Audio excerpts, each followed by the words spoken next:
Halo P-Viewers, setelah ini rekan-rekan akan menyaksikan tayangan dari P-View. Untuk rekan-rekan yang baru menonton, jangan lupa untuk like, comment, and subscribe di bawah ini ya. Pastikan juga untuk di-share ke rekan-rekan terdekat Anda. Happy watching! Halo P-Viewers, welcome to video P-View by Paramavida Akoladia Group.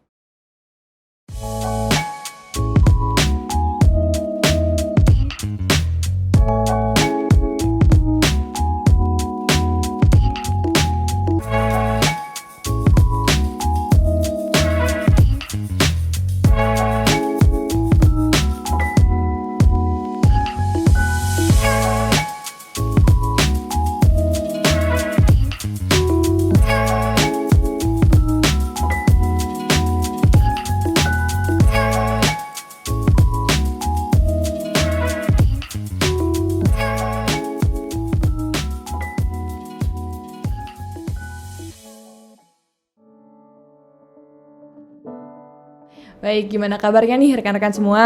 Semoga semuanya dalam keadaan sehat pastinya. Oke, kita kembali lagi di video P-View kali ini dengan topik-topik yang menarik, tentunya dengan narasumber yang nggak kalah menarik pastinya. Nah, saat ini sudah bersama saya Bapak Ardana Bayu Rindra. Nah, oke, sebelumnya Pak, kita sebelum berbincang-bincang lebih lanjut, mungkin boleh diceritakan nih Pak, kesibukannya apa dan bergerak di bidang apa sih Pak, buat rekan-rekan kita yang baru menonton? Ya, baik, terima kasih. Salam jumpa dan salam kenal. Pemirsa semua, kegiatan saya adalah mengelola konsultansi, Daigo Consulting dan Akademi. Selain bahwa saya memberikan konseling, juga training, kegiatan sehari-hari juga mengelola kerjasama dengan klien-klien corporate dalam bidang assessment, ya, kegiatan atau rekrutmen atau promotion yang terkait dengan aktivitas psikologi terapan. Ya, dan juga kegiatan-kegiatan seperti kita lakukan saat ini sebagai narasumber untuk kegiatan seperti seminar maupun webinar. Oke. Sebelumnya terima kasih ya Pak udah menyempatkan waktunya untuk kita bincang-bincang hari ini. Nah, sebelum kita lanjut lebih lagi, boleh untuk rekan-rekan P-Viewers untuk like, comment, and subscribe YouTube channel di bawah ini. Baik, tanpa berlama-lama lagi nih Pak, kita langsung aja ke topik kita hari ini tentang kecerdasan emosional atau emotional intelligence. Ini ramai sih ya Pak, belakangan ini kita lagi membicarakan soal emotional intelligence ataupun AI or EI and something like that. Nah, kita udah sering denger nih Pak. Nah, tapi sebenarnya apakah hal ini penting dan untuk dimiliki oleh para profesional nih seberapa urgensinya sih Pak? Ya, artinya begini, kalau bicara tentang kecerdasan emosional ya, atau kita singkatnya dengan EI aja ya, ini penyebutan lebih gampang. Ini sangat penting, tidak hanya untuk profesional, tetapi buat kita yang jalani kehidupan kita sehari-hari, berinteraksi dengan orang lain dalam kehidupan sosial. EI ini sangat penting, ya, emotional intelligence sangat penting. Karena emotional intelligence ini adalah satu kecerdasan di dalam mengelola emosi kita. Ya. Jadi tidak saja bahwa kemudian kita memiliki kendali atas diri kita sendiri, tetapi kemudian kita juga memiliki kendali atas diri kita di dalam proses sosial. Karena sesungguhnya kita belajar dari proses sosial. Dan karena itu kemampuan kita di dalam menggunakan keterampilan emotional intelligence ini, pengetahuan EI ini akan sangat berguna bagi siapapun termasuk profesional dalam dia membangun hubungan dengan orang lain. Ya. Tidak hanya berinteraksi, berkomunikasi, tetapi menjalin hubungan dan bagaimana dia membawakan diri di dalam kehidupan sosial mereka.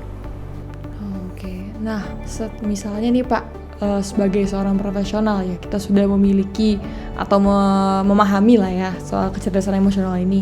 Nah, bagaimana Pak kita dapat meningkatkan kemampuannya itu untuk memahami dan berhubungan dengan orang lain? Ya, ada dua hal yang penting yang perlu kita pahami sama-sama di sini. Yang pertama adalah refleksi diri. Ya. Jadi refleksi diri ini adalah langkah awal bagi siapapun untuk mulai mengenal dirinya sendiri. Kalau kita bicara EI, maka pengenalan terhadap diri sendiri ini jauh lebih penting ketimbang kita coba mengenali orang, memahami orang lain gitu. Itu memang langkah yang berikutnya. Tapi langkah awal dari kita memahami diri kita sendiri, ya, baik potensi kita, emosi kita, kemudian kemampuan-kemampuan yang kita miliki. Ini semua adalah modal dasar bagi kita untuk mulai berinteraksi dan membangun hubungan dengan orang lain. Ya. Lalu yang kedua adalah feedback. feedback atau umpan balik. Kita tidak boleh sungkan-sungkan untuk menerima feedback atau umpan balik dari orang lain. Justru saya mendorong untuk kita memiliki keterbukaan terhadap umpan balik tadi. Karena dari umpan balik tadi kita belajar refleksi tentang diri kita melalui orang lain. Gitu. Jadi misalkan kita berkomunikasi seperti ini ya, kemudian saya bisa melihat reaksi Anda, bagaimana Anda merespons komunikasi saya atau pesan yang saya sampaikan. Nah ini kita belajar dari proses pertukaran pesan yang terjadi di sini. Nah, kalau kita memiliki kecerdasan emosi yang baik, maka kita bisa menangkap sinyal-sinyal kebutuhan untuk mengembangkan proses yang sedang berjalan antara saya dengan orang lain. Nah, apalagi kalau kita bicara dengan sosial, dengan masyarakat sosial, masyarakat yang lebih banyak lagi gitu. Pastinya lebih luas lagi ya tuh Pak? Ya, ada dinamika yang membuat kita harus selalu tune dengan keadaan seperti itu. Oke. Nah, kalau misalnya Pak, untuk strateginya nih, strategi apa sih yang digunakan profesional sendiri untuk membangun hubungan yang tadi kita udah bicarakan nih Pak? Ya, untuk mulai hubungan, memang idealnya kita memahami dulu tujuan kita dalam membangun hubungan. Ya, mirip seperti kalau kita mau membangun strategi komunikasi. Ya, kalau kita membangun hubungan dengan orang lain, tentu kita paham juga kenapa saya harus membangun hubungan dengan dia. Atau barangkali saya tidak perlu membangun hubungan, tapi hanya cukup untuk berinteraksi. Ya. Nah, kemampuan emosional, kecerdasan emosi tadi, EI tadi ini bisa membantu kita di dalam membangun kebutuhan-kebutuhan tadi. Artinya menavigasi capaian-capaian yang kita butuhkan dari proses yang akan kita jalani tadi ini. Ya. Kadang-kadang kita tidak tahu kebutuhan dia apa. Kita tahu kebutuhan kita apa, kepentingan kita apa, tapi belum tentu tahu kebutuhan atau kepentingan orang lain. Itu bisa saja berbeda di situ ya. Nah, jadi karena istilahnya tak kenal maka tak sayang, maka memang kita membutuhkan satu upaya di awal untuk mengenal siapa yang akan kita ajak berpartner di sini.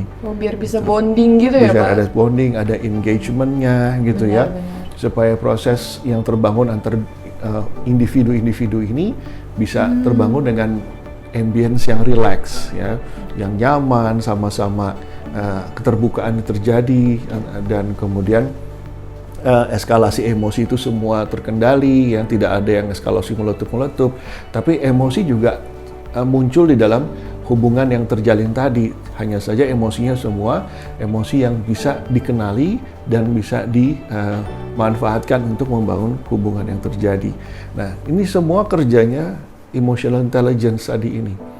Bisa saja kita punya kemampuan untuk mengelola atau menggunakan EI kita dengan baik, tapi orang lain belum tentu, gitu ya. Jadi karenanya kita pun juga harus menggunakan kecerdasan emosi kita untuk memahami ini. Gitu.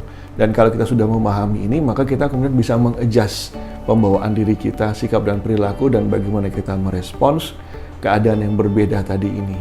Baik, saya mau bertanya nih Pak, bagaimana sih self-awareness itu sendiri berperan dalam kecerdasan emosional? Dan tadi kan kita bicara soal menavigasi ya Pak. Nah, bagaimana itu dapatkah itu menavigasi dinamika antar kolega dalam dunia kerjanya itu Pak? Oke, tadi saya sempat menyebut kata navigasi ya. Nah, jadi ini bersambut gayung di sini. Self-awareness, mindful, compassionate, itu adalah wujud dari kecerdasan emosional yang diterapkan dalam kehidupan diri kita dan kehidupan sosial kita. Ya. Nah, jadi kita belajar berproses itu bersama dengan kehidupan yang kita jalani. Nah, karenanya EI ini akan berpengaruh pada keberhasilan kita dalam kehidupan sosial kita. Ya. Dan antar pribadi tentunya. Menghadapi perbedaan karakter, menghadapi perbedaan latar belakang dan sebagainya, cara orang berkomunikasi, gaya mereka, ini semua akan berdampak pada bagaimana kita merespon semua itu. Ya, nah dorongannya adalah personal effectiveness jadinya. Bagaimana secara efektif kita bisa menggunakan potensi kita ya untuk menghasilkan kualitas yang baik dalam hubungan. Nah, prosesnya ini dibantu oleh kecerdasan emosional, gitu. Kalau kita bicara mendalam tentang kecerdasan emosional dalam membangun personal effectiveness, itu bisa pelajaran sendiri nanti ya. Ada ruangnya sendiri tuh ya, Ada Pak? ruangnya sendiri.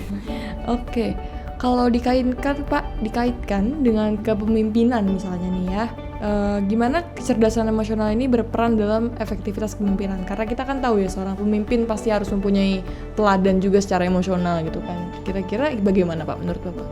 Ini penting dan ini relevansinya sangat kuat ya antara emotional intelligence, sosok figur seorang pemimpinnya, kemudian bagaimana kepemimpinan itu sendiri berlangsung ya. Jadi kepemimpinan ini kalau menurut pendapat saya, opini saya dan juga sejumlah pemahaman saya dari banyak literatur atau referensi tentang kepemimpinan, ini adalah satu wujud dari social practice yang diterima dan diikuti. Jadi kepemimpinan ini tanpa ada followers, ya bukan kepemimpinan gitu. Yeah. Memimpin diri sendiri mungkin iya ya, self leadership. Tapi kalau kita bicara leadership, itu adalah satu wujud dari social practice yang bisa diterima dan diikuti orang lain. Dan terima diikutinya bukan dengan paksaan, tapi dengan sense of voluntarily, jadi dorongan diri sendiri, sehingga orang-orang cocok nih dengan figur pemimpin ini, saya mau ngikut dia gitu dan sebagainya ya. Nah, jadi ini adalah skills, bukan saja bentuk karisma. Jadi bukan karena kita pembawaannya bagus, kelihatannya baik, wajahnya ganteng, lalu kemudian menarik orang untuk ini pemimpin saya. Nggak seperti itu. Emotional intelligence nggak ada di situ. Ya, tapi benar, emotional intelligence ada di dalam manusianya. Ya, bagaimana dia bersikap dan berperilaku. Tapi kemudian kalau ini dikombinasikan adalah skills emotional intelligence dengan karakter karisma yang dia bangun, itu bisa menjadi pengaruh yang dahsyat. Leadership is influence itself, gitu. Apalagi kalau kita memiliki atribut yang kuat tadi. Ya. Kepemimpinan tanpa EI itu seperti tong kosong yang sekali-sekali terisi aja pada saatnya gitu. Sementara kalau diri kita dengan EI yang melekat pada diri kita, kecerdasan emosi yang ada pada diri kita, itu seperti kita hidup keseharian kita. Artinya dia akan kita gunakan terus dalam kehidupan sehari-hari, berinteraksi ataupun tidak berinteraksi dengan orang lain, dengan diri kita sendiri dalam bentuk refleksi dan lain-lainnya. Sepanjang bahwa ini tujuannya adalah untuk membawa kita pada menjalani kehidupan kita, maka EI ini akan melekat pada diri kita. Oke. Pasti ya Pak, rekan-rekan profesional ini kan pernah mengalami stres atau tekanan dalam baik dunia kerja ataupun memang daily life-nya ya. Nah, bagaimana sih Pak kecerdasan emosional ini dapat membantu mereka dalam mengatasi hal tersebut? Ya, itu menarik ya kalau kita bicara EI dan mental health, kesehatan mental. Stres itu ada dua. Ya. Saya bisa mengatakan dua, kenapa? Karena ada stres produktif dan stres yang non-produktif. Stres produktif ini akan sangat bermanfaat untuk menghasilkan energi. Jadi kalau kita misalnya punya target sales, ya 10 miliar dalam 3 bulan atau dalam 1 bulan 10 miliar ya kalau salesnya tuh yang besar itu ya. Ini akan mendorong kemampuan mereka untuk bagaimana caranya saya dan tim saya bisa mencapai 10 miliar. Sehingga mereka dengan semua kemampuannya, potensinya, kompetensinya, dengan semua effortnya dan energinya tadi digunakan untuk menghasilkan target tadi ini, mencapai target ini, ya. Nah, ini namanya stres produktif, oke. Nah, kalau stres yang non produktif itu justru bukan menghasilkan energi, tapi sebaliknya menguras energi kita. Ya, jadi sia-sia energi kita gunakan karena tidak menghasilkan apapun. Nah, kalau kita sadari sama-sama, ini adalah satu bentuk dinamika, ya, dinamika kehidupan mental kita yang ini nggak bisa kita hindari. Akan selalu ada dinamika seperti ini. Ada yang bisa kita ekspektasikan, ada yang tidak bisa kita ekspektasikan, ada yang terlihat, ada yang tidak terlihat, teridentifikasi atau tidak teridentifikasi, ya. Dinamika ini ada dalam kehidupan kita. Nah, karena itu kita membutuhkan skills dalam mengelola dinamika ini, termasuk stres tadi. Itu ya, kalau stres produktif, maka kita membutuhkan penggunaan emotional intelligence kita untuk mengelola diri kita, ya, di dalam berproses tadi, membuat perencanaan, mengelola, memanage anak buah, ya, lalu membuat strategi pencapaian. Itu semua bukan hanya intelligence dalam arti kapasitas intelektual, tapi intelligence dalam kaitan juga bagaimana kita mendistribusikan frustrasi kita, kelelahan kita, rasa senang kita kepada anak buah. Nah, leadership di dalam emotional intelligence tadi yang saya ceritakan sebelum ini tadi. Nah, termasuk juga bagaimana kita mengambil keputusan. Jadi EI ini berpengaruh pada kualitas hidup kita pada akhirnya. Oke, kalau menurut Bapak sendiri nih Pak, langkah praktis apa sih yang bisa ditempuh profesional ini, rekan-rekan profesional untuk meningkatkan kecerdasan emosional mereka, Pak? Nah, ini jawabannya nih untuk Anda semua nih. Tidak ada langkah praktis. Wah. Nggak ada cara cepat untuk Anda punya emotional intelligence yang advance gitu. Nggak ada. Nggak dicoret. Betul. Dan tidak ada namanya emotional intelligence yang advance juga. Gitu. Artinya bahwa emotional intelligence itu beriringan dengan pertumbuhan diri kita sendiri, dengan kematangan kepribadian kita sendiri, kematangan psikologis kita dan keutuhan psikologis kita. Jadi yang ada adalah bahwa emotional intelligence itu akan terus bisa meningkat, ya, dan bisa kita kenali peningkatannya dengan kita sendiri berlatih. Berlatih itu dalamnya berarti ada belajar, proses berpikir, proses merasa, menerima, menolak, ya, kemudian berinteraksi, berdiskusi dengan orang lain, refleksi diri, dan juga dalam kita membangun hubungan dengan orang lain. Ya. Jadi proses kehidupan yang kita jalani sehari-hari ini adalah ruang berlatihnya emotional intelligence buat kita. Gitu, ya.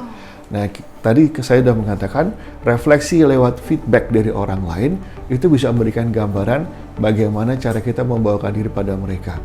Misalkan kita dapat feedback, kalau sama Pak Ardana enak ngobrolnya, tenang.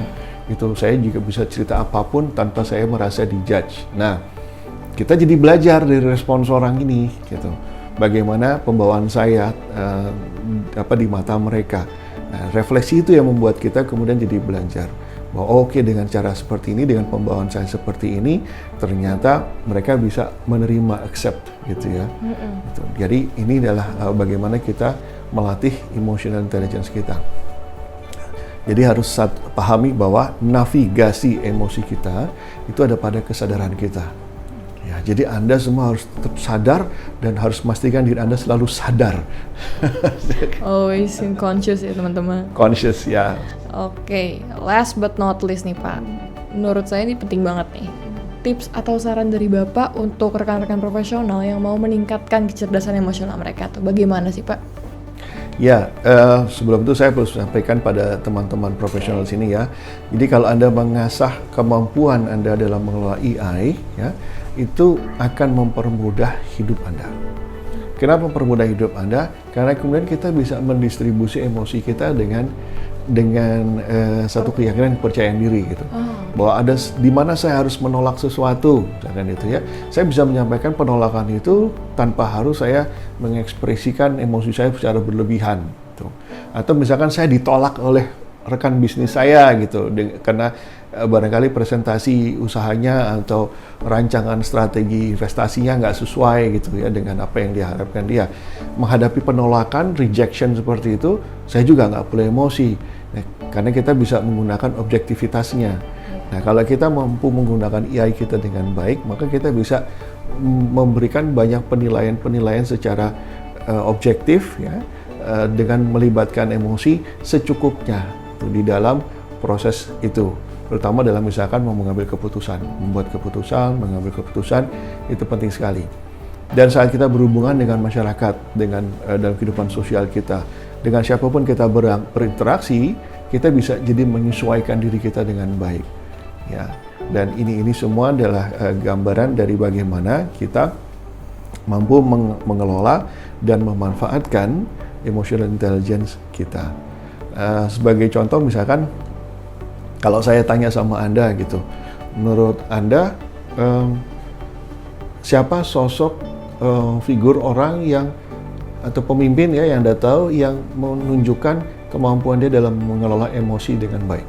Oh, menurut pendapat saya sih Pak, saya juga kebetulan idola saya nih Pak, Bapak Presiden kita, Pak Jokowi. Oh, Pak Jokowi, oke. Ya, saya sependapat. Anda boleh nggak sependapat, nggak apa-apa ya. Bebas. Ini bebas. Ini bukan kampanye, mohon maaf ya.